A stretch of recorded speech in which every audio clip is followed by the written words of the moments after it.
Good afternoon, everyone, and thank you for joining this technical webinar.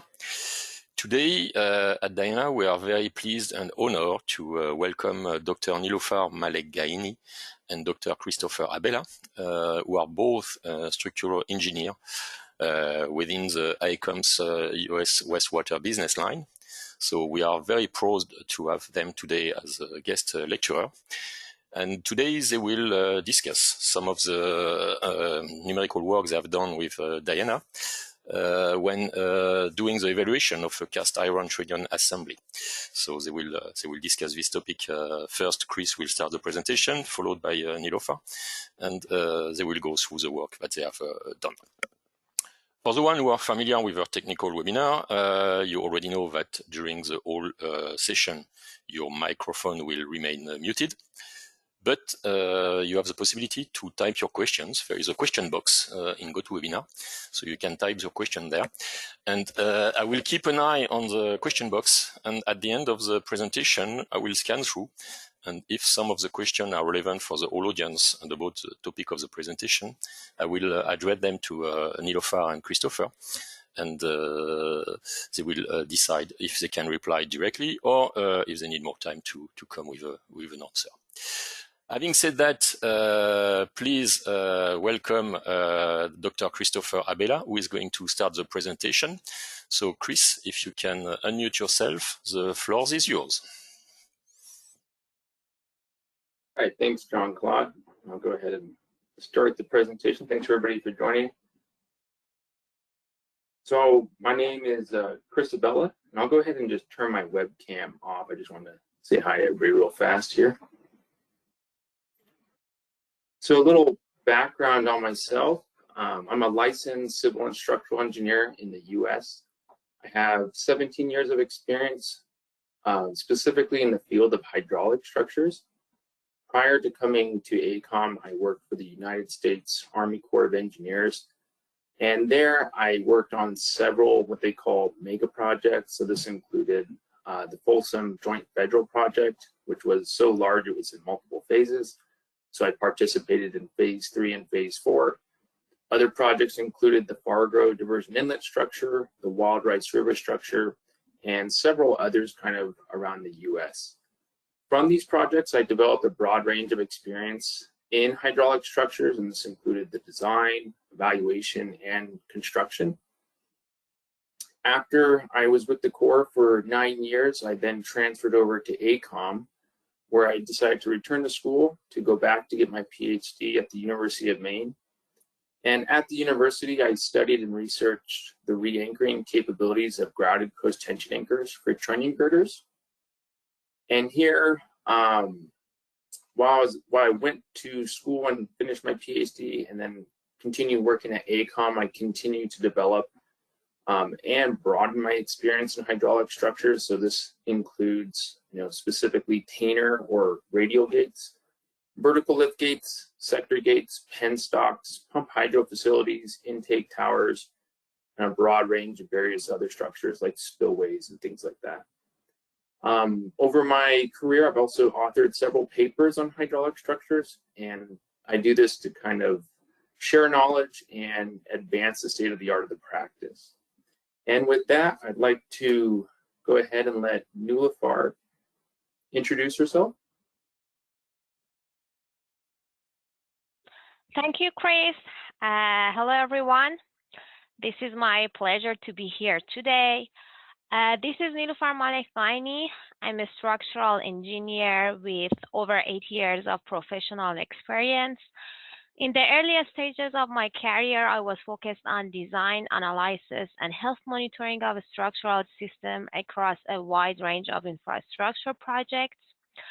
Since I've joined AECOM, I became specialized in the design and evaluation of hydraulic structures through working on different projects on bulkhead gates, radial gates, sector gates, labyrinth weir spillways, intake towers, and pumped storage hydropower facilities.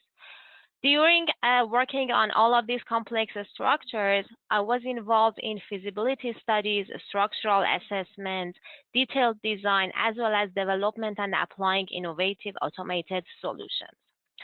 I've earned my PhD from University of Nevada, Reno, where my research was focused on integration of artificial intelligence and digital twinning for operational health monitoring of infrastructure systems. With this brief introduction, I'll hand it back to Chris to continue with the presentation. Thank you. Thanks, Nilufar. All right, so we're going to go ahead and dive into it here. So what we're going to cover for today, we'll go over kind of a background on more specifically like the trunnion assembly system. Then we'll kind of move into material properties where we will kind of touch on what modern gates use and then what this kind of interesting case study used. We'll go over some acceptance criteria, loads and load cases, at which point I'll hand it off to Nilufar to go over the method of analysis, finite element model overview, the results, discussion of results, and then we'll conclude and then take some questions. So just to give everybody some background on what we call Tainter gates here in the US, but I think internationally they're more recognized as radial gates. So the Tainter or radial gate consists of a variety of members, as you can see in the figure here. So we have strut arms, horizontal girders, skin plate, strut arm braces, ribs, and a variety of other structures.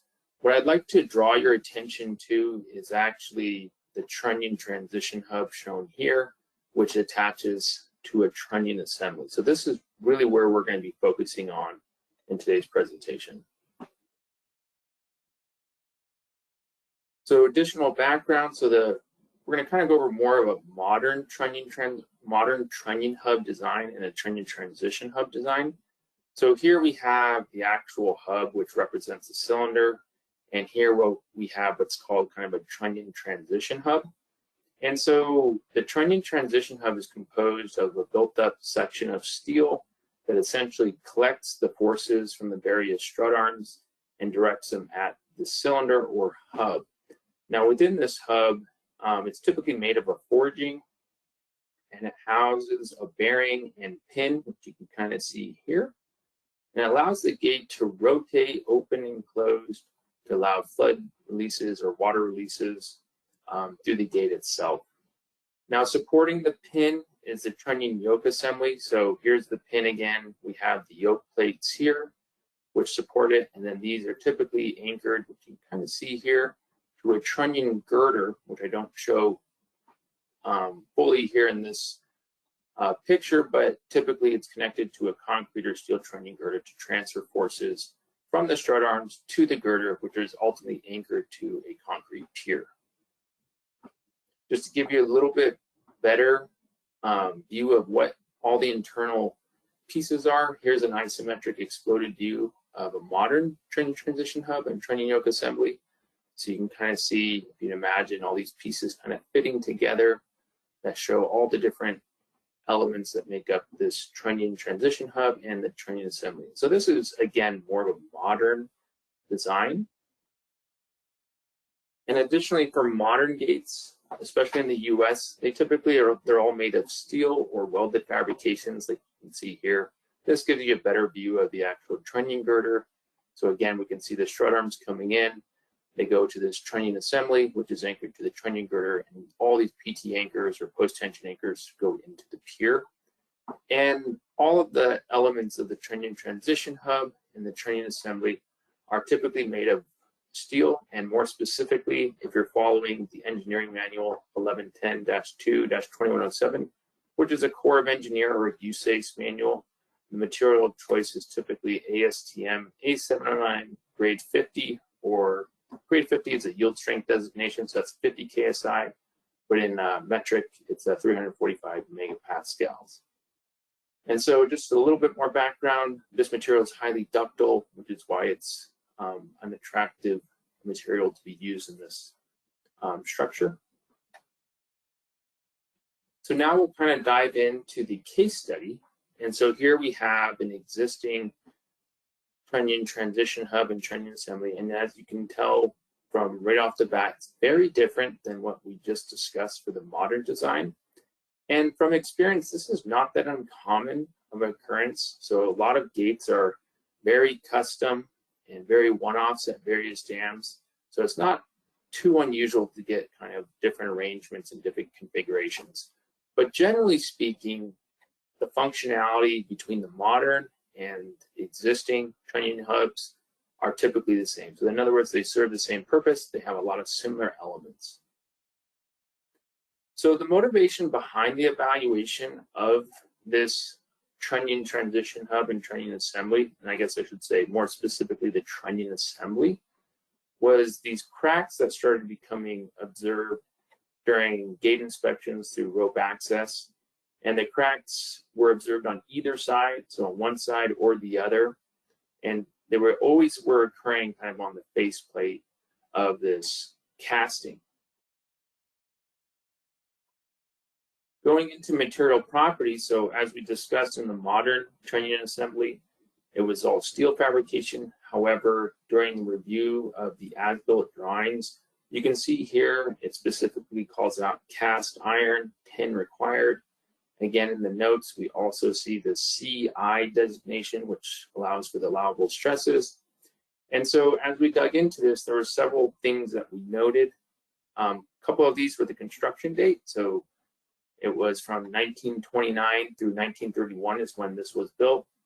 Like I mentioned earlier, it's a cast iron, but more specifically, it says iron casting shall be medium grade and then conform to a specific specification for high test gray iron casting. So all these were giving us clues to help us identify what exactly the material was that was existing.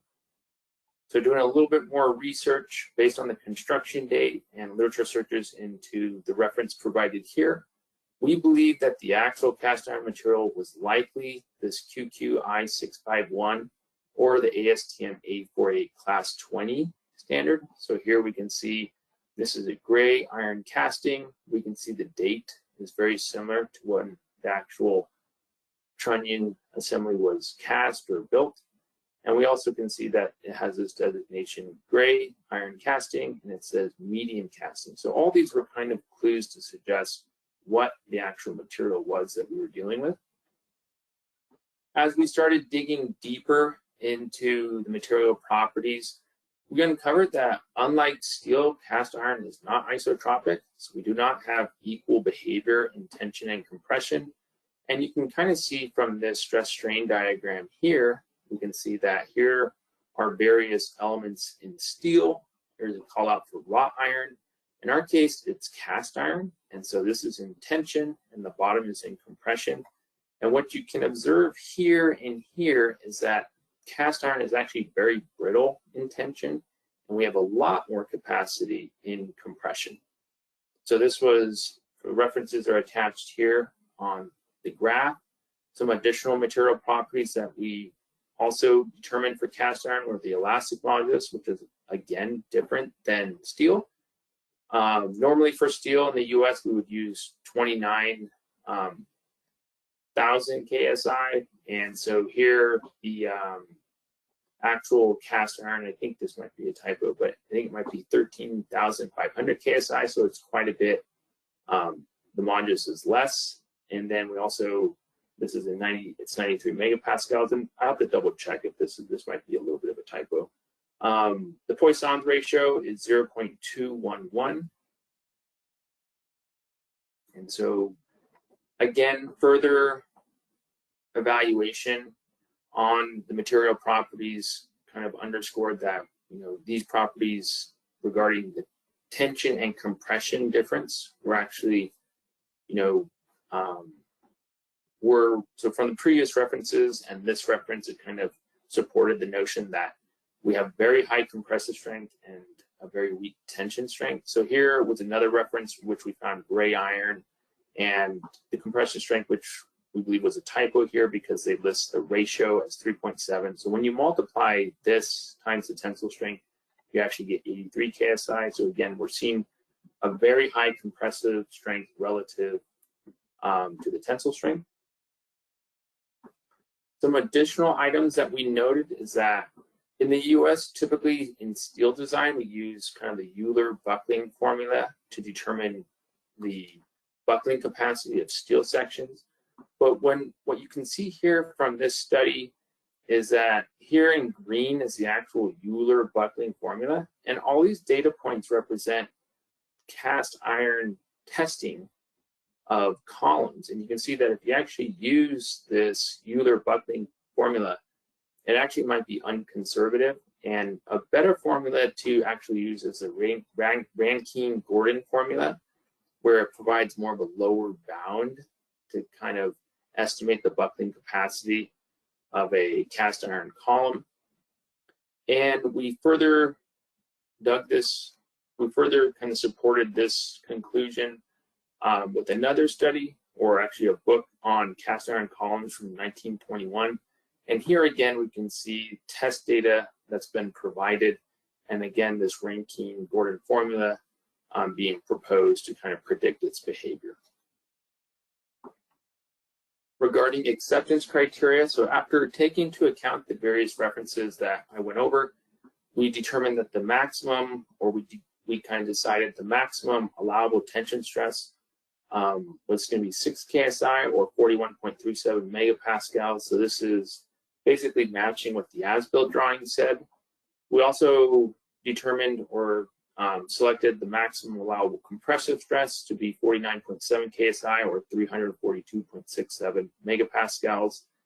With regards to buckling, we used the Rankine-Gordon formula to determine our maximum allowable value for buckling strength.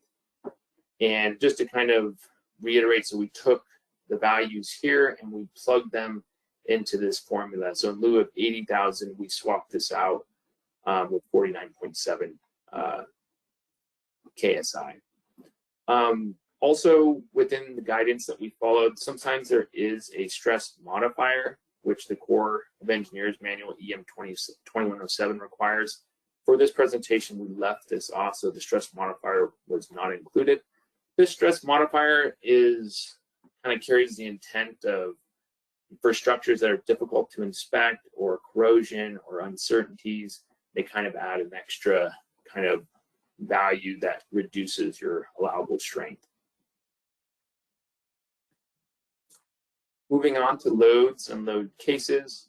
So previous reports and inspections observed the gate in its closed position resting on the faceplate in which the cracks were observed.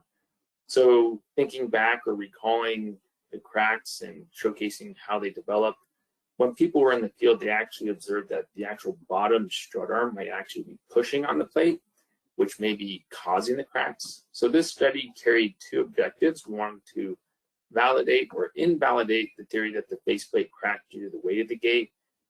And we also wanted to determine, does this crack compromise the structural integrity of the cast iron trunnion assembly? So we evaluated the specific cast iron trunnion assembly for a variety of load cases. However, for this presentation, we're going to focus just on two, and namely these will be load cases P1A and 4B. And so load case or load combination P1A represents an at-rest condition with normal maximum reservoir elevation, gravity loads, and the assumption that the lower gate arm is bearing on the yoke casting face. Load case combination 4B, which is considered more of the governing load case. This was a closed condition with dead load, maximum normal reservoir elevation, and a design earthquake. And so with that, I will go ahead and turn it over to Nulafar. And I think, Jean-Claude, if you could make Nulafar the presenter. Definitely, definitely, Chris. I'm going to make Nulafar presenter. So Nulafar, you should have received the invitation and you should be able to present your screen. Yeah. Yes, here we go. It's your turn, Nulafar. Okay, great. Okay, thank you, Chris, for walking us through the first part of the presentation. Here now I'm starting to talk about the method of analysis, development of the finite element models in Diana platform, and also the results and our understanding from the results that we get from the model. First, method of analysis. What you are seeing on the screen here is basically the overall view over the solid model that we have developed in Diana. As a recap, one of the main motivations for this study was to understand the performance of the trunnion assembly when we have a crack formed in the casting face of the trunnion assembly and when the assembly is intact without any crack. So we developed two similar finite element models. One of them did not have any cracks, and the other one basically had the crack that is formed in the casting face. And here you are seeing a closer look to the finite element model in Diana, which has the crack in the casting face. Now I want to talk about the process for development of these two finite element models.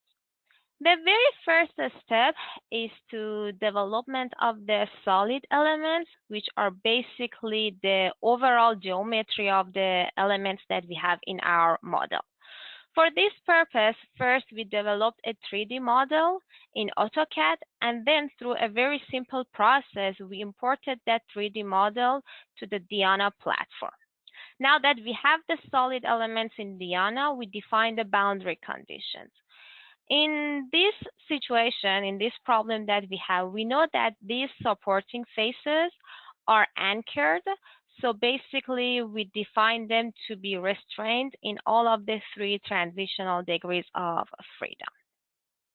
After having the solid elements and boundary conditions defined in our model, we wanted to move forward and define the applied loading to our trunnion assembly. If you remember from the first part of the presentation, this trunnion assembly is part of a bigger structure, which is a radial gate. So we had a separate finite element model for the radial gate in SAP 2000, and we used that model to extract the reaction forces that we have at the location of the trunnion assembly. Then we use those forces to apply the loads to the trunnion assembly model that we have in Diana. We define the body load applied to the body of the pin that we have here, and also a distributed load that is applied to the casting face, where we know that the lower arm of the gate is resting on the casting face. We defined the material properties. We had the discussion over the cast iron material properties in the first part. We defined a linear model covering the properties of cast iron. Then, as a type of connection, we defined a compression-only interface between the bushing that we have here and the pin. In Diana, interfaces provide us with the ability to define explicit type of interaction between two or more than two shapes. And here, by defining a compression-only interface, we are explicitly mentioning that we want to have only transfer of compression forces between pin and bushing. Then we also defined 6-faced or 4-faced elements for our meshes with the maximum size of 1 inch. And this maximum size is coming from a sensitivity analysis we carried out over our finite element model. So we talked about having two finite element models with and without the crack. We talked about the development of the model. Now we run the model and we looked at the different results and see that what can be our understanding from what we're seeing in the outputs.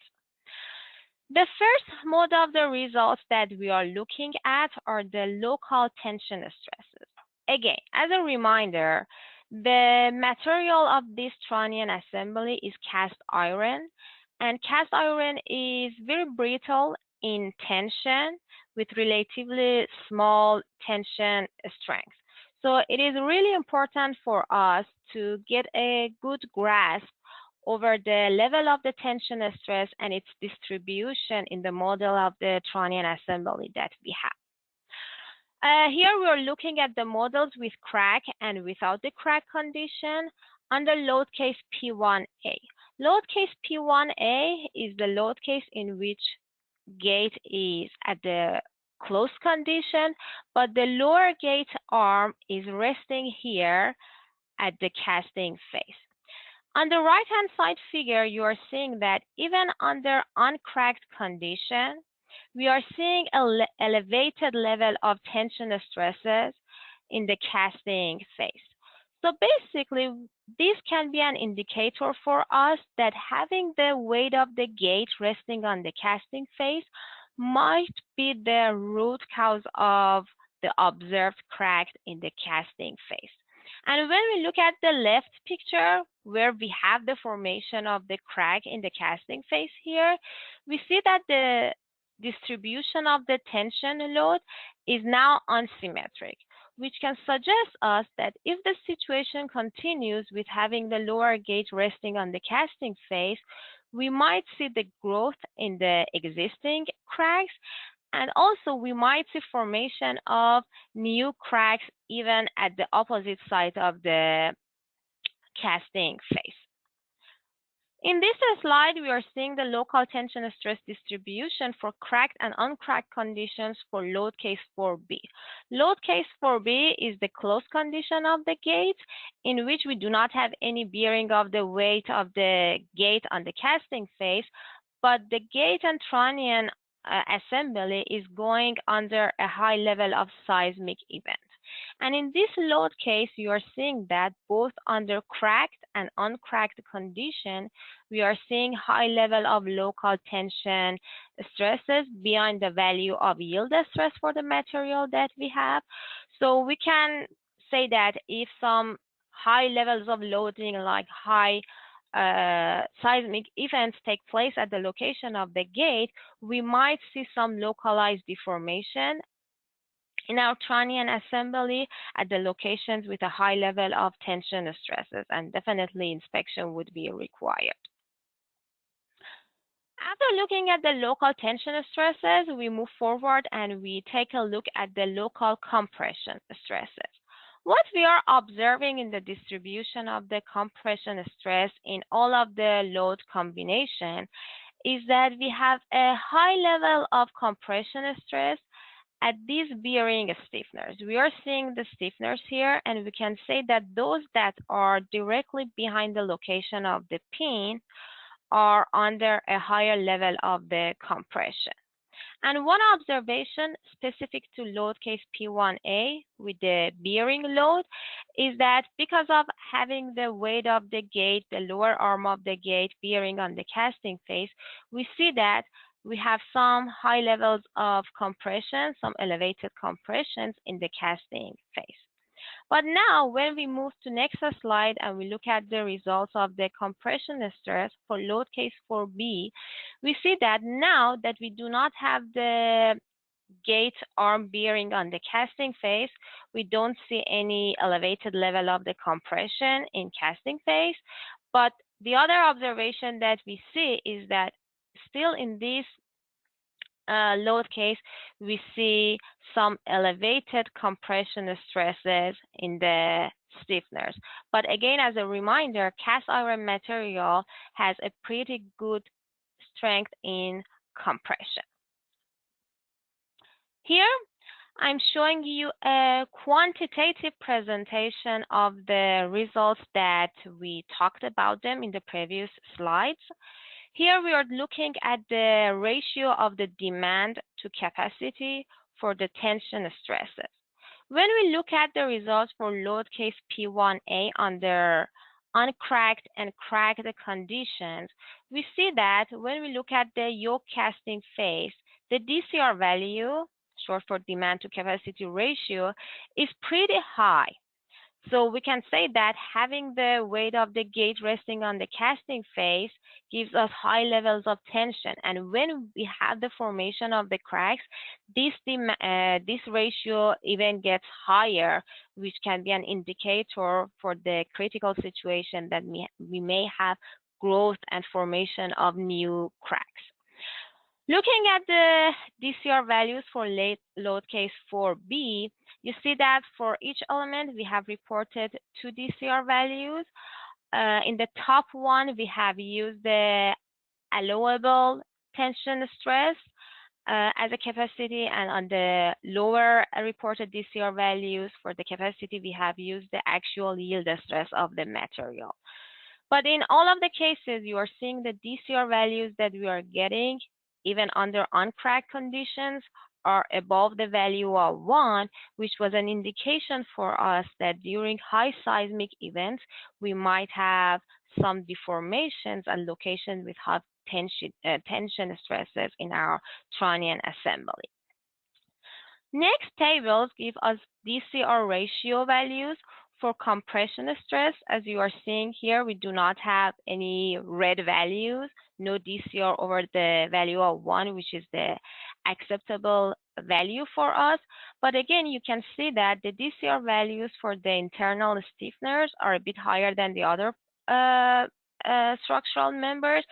And we have a DCR about 60% when we have no crack for load case 4B with high seismic events, which is still way below the value of 1. So with respect to compression, we are in a better situation. When we were looking at the distribution of compression stress in our trunnion assembly, we noticed that the stiffeners are in compression. So we decided to evaluate the stiffeners for local buckling, which was not a super easy task at the very beginning because we have to come up with some assumptions for the cross section of these non-prismatic sections that we have for the stiffeners.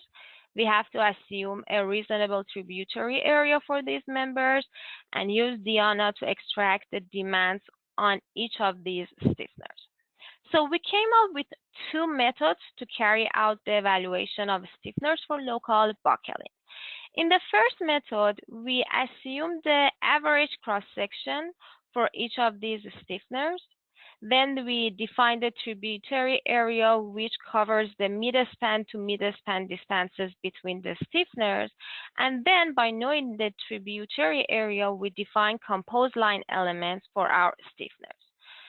Composed line elements in Diana are very powerful elements that can integrate the internal forces of regular elements in the defined tributary area and provide us with the demands on the structure component that we are looking at.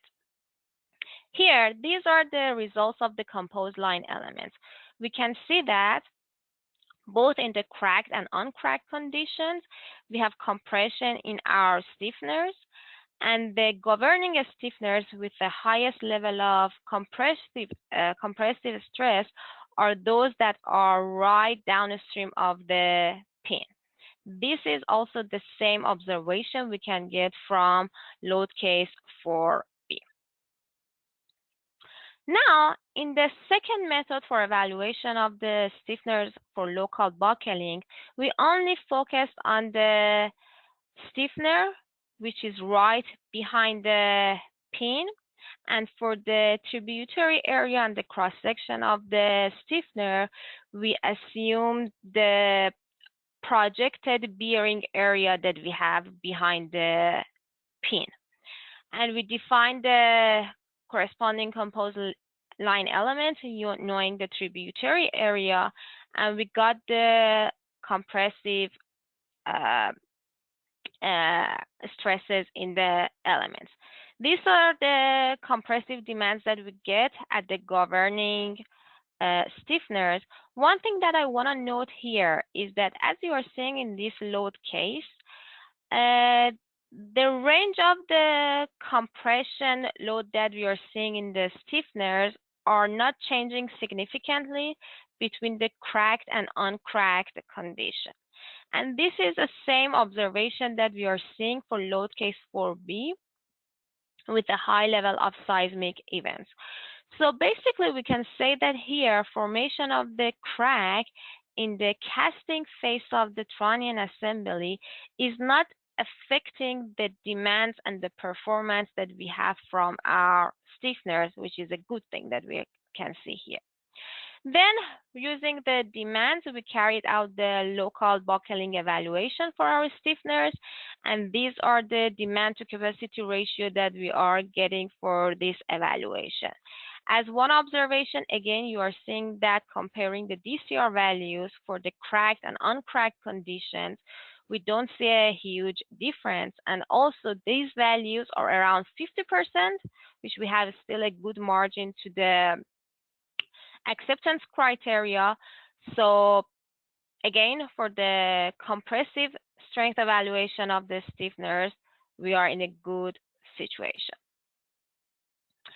So we had a detailed discussion of the finite element model results and our understanding from the results.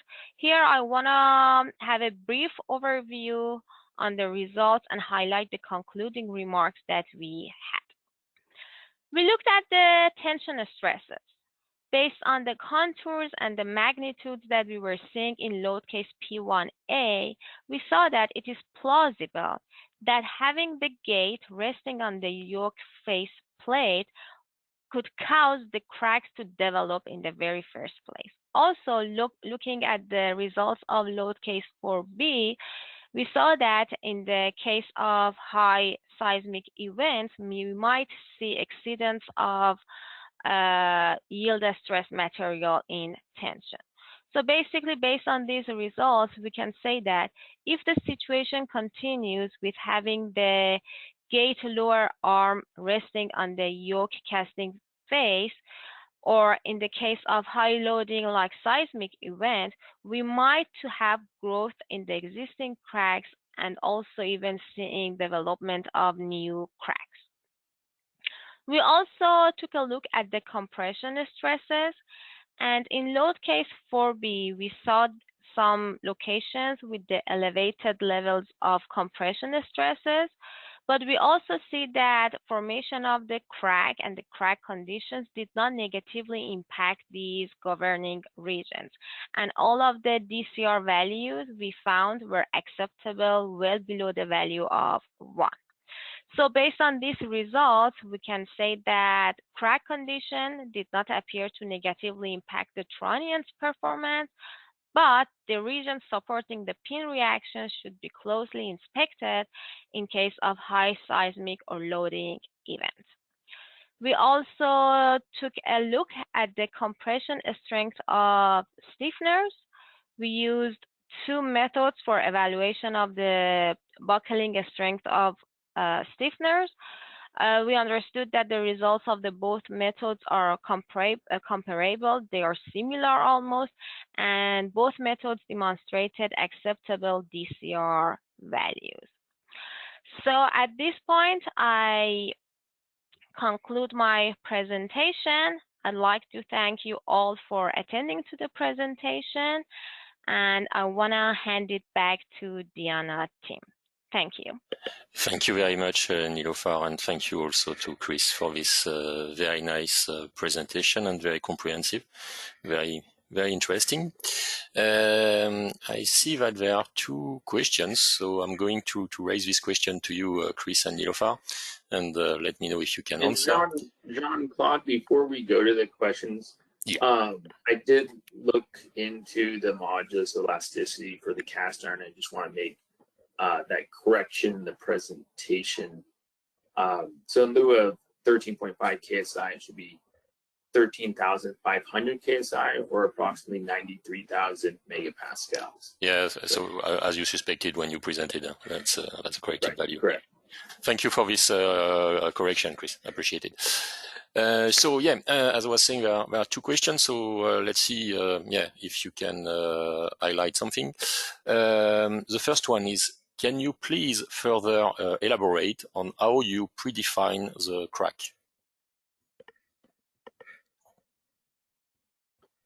Yeah, Jean-Claude, thanks. So for us, what we did is we basically modeled the cast iron with kind of a broken interface. So I'll go ahead. Let me see if Jean-Claude, do you mind giving me that presenter mode? Yeah, sure. Just a sec. I make you presenter again.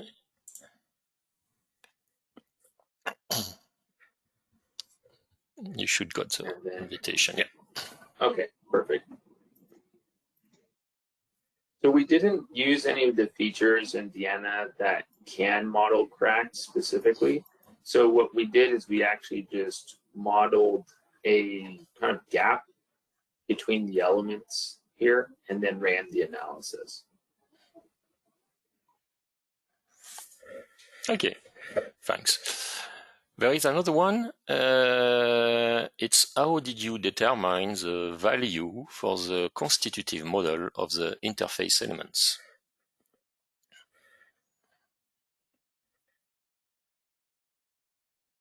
Do you mind if they elaborate on that a bit more? Please do so.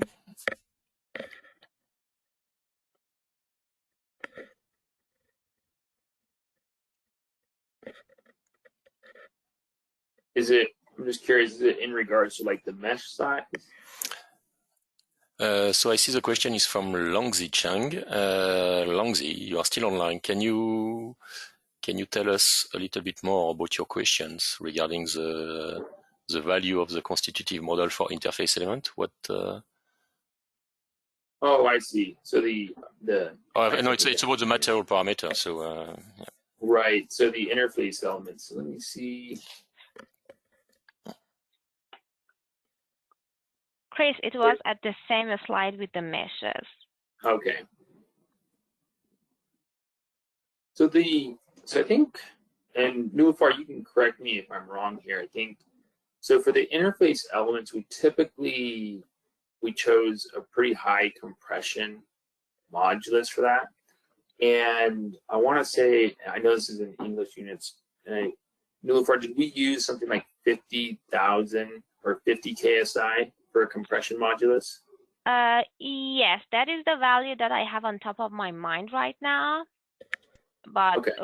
The rule of thumb is that we only have the high level of modulus and the strength in the compression and almost nothing in tension. And that value is mainly based on, I think, experience, where we use something like 50 KSI, which, let me see if I can convert that over here really quick. So that would be 345 megapascals. That's a bit arbitrary, that value, but I think it provides like enough rigidity that you get kind of a good rigid interface connection. And this, again, was a compression-only interface, so we had no tension. However, I think, while we've used kind of some values similar to that on other models and seen good results, it is, I would say, a tad bit arbitrary, but based on experience, tends to yield results that we would think we would expect to see. So in other words, on other finite element models, we'll use something similar and see that the connection or interface behaves rigidly. We don't use anything like infinite because it might kind of cause the finite element model or finite element program to kind of crash. So it is kind of probably an area that could be explored more, and it's just a value that we've kind of used over the years to represent something that's rigid. Excellent. Thank you, Chris and Nilufar, for clarifying these 2 points. So I think there's no further questions. The rest, I can also share it because it's also important to share. Yeah, it's just people who thank you, both of you, for the nice work and the nice presentation and the very clear way of explaining things. So yeah, a lot of compliment I can see. So that's very good. So I think we can conclude this webinar if there are no further questions. I don't see anyone writing at the moment, so I think that's it for today. So on behalf of Diana and also on behalf of the audience, when I read the compliment, I'd like to thank you both, Nilufar and Chris, for taking the time. I know that for you it's early morning. It's about 9 hours time difference. So thank you for your for your effort to be awake so early. Thank you for the great presentation. It's always nice to see how Diana is used, and I know that yeah, you use it quite intensively. So thank you for that. And yeah, I'd like to thank the audience for attending this webinar, and keep an eye on our website. There are more technical webinars and more events planned in the future. So keep an eye on that and register to our newsletter if you want to be informed about the latest event. And Chris and Nilufar, do you want to say a last word before we end this webinar? So just thanks everybody for attending, and hopefully we can do another one sometime. Sounds great. I'm looking forward. Nilofar, you want to say something? Sure. Thank you so much. It was a really nice pleasure for me, and I really enjoyed the presentation. Thank you for performing and everyone for attending. Thank you again, Chris and Nilofar. Very, very much appreciated at our end that your contribution. It was great. So I'm going to end the webinar for all of us, and we will be in touch in the near future for the next event. Thank you all. Have a good day. Thank you. Bye.